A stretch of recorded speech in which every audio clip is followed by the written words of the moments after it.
Hello යාළුවනේ කොහොමද ඉතින් ඔයාලට? ඔයාලා හොඳින් ඉන්නව නේද? අන්න කිව්වා වගේම අදත් මම අරන් ආවා ඔයාලා ලස්සන කරන්න ක්‍රමයක්. එන්න මාත් එක්ක බලමු මොකද්ද කියලා.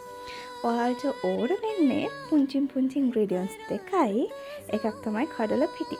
ඔයාලගේ ගෙදර කඩල පිටි ඇති. කඩල පිටි ආයේ කොමාරිකා ඕන වෙනවා. කොමාරිකා ගන්නකොට හොඳට සෝදලා කටු ඉවත් කරලා කොමාරිකා කැල්ල ගන්න. ඔන්න ඔය වගේ මූණේ හොඳට ඒ කොමාරිකා කැල්ල කඩල පිටි එකේ තවරන ගමන් මූණේ අරපෙන කරන්න ඕනේ. මේක ඔයාලට පුළුවන් සතියට දවස් 2ක් පාවිච්චි කරන්න. ඊට කලින් දවස් 7ක් එක දිගට පාවිච්චි කරන්න ඕනේ.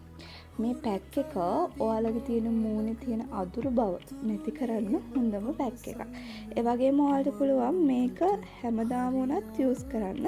ඒක ප්‍රශ්නයක් නැහැ. ඒ වුණාද ඕනම දෙයක් ඕනවට වඩා ඕනෙම නැහැනේ. ඒ නිසා දවස් 7ක් එක දිගට යූස් කළා සතියට දවස් 2ක් යූස් කරන්න. ඔයාලට පුළුවන් මෙන්න මේ විදිහට හොඳට මූණේ අතුල්ලලා විනාඩි 20ක කාලයක් ඉඳලා සෝදලා දාන්න. ඉතින් මේ වගේ මූණේ තියෙන ගොඩාක් ප්‍රශ්න තියෙනවනේ ඔයාලට. ඒ තියෙන ප්‍රශ්න මට කමෙන්ට් එකක් දාන්න අමතක කරන්න එපා. මම මේ කමෙන්ට්ස් බලලා ඔයාලට තියෙන ප්‍රශ්න වලට විසඳුම් වීඩියෝ හරහා අරන් එන්න. ඉතින් ඔයාලට පේනවද දන්න මගේ මූණ දැන් හොඳටම වේලිලා තියෙන පැක් එක. දැන් මම යන්නේ හොදගෙන එන්න. අපි බලමු හොදන් ආවට පස්සේ මගේ ස්කින් එක ග්ලෝ වෙලාද කියලා.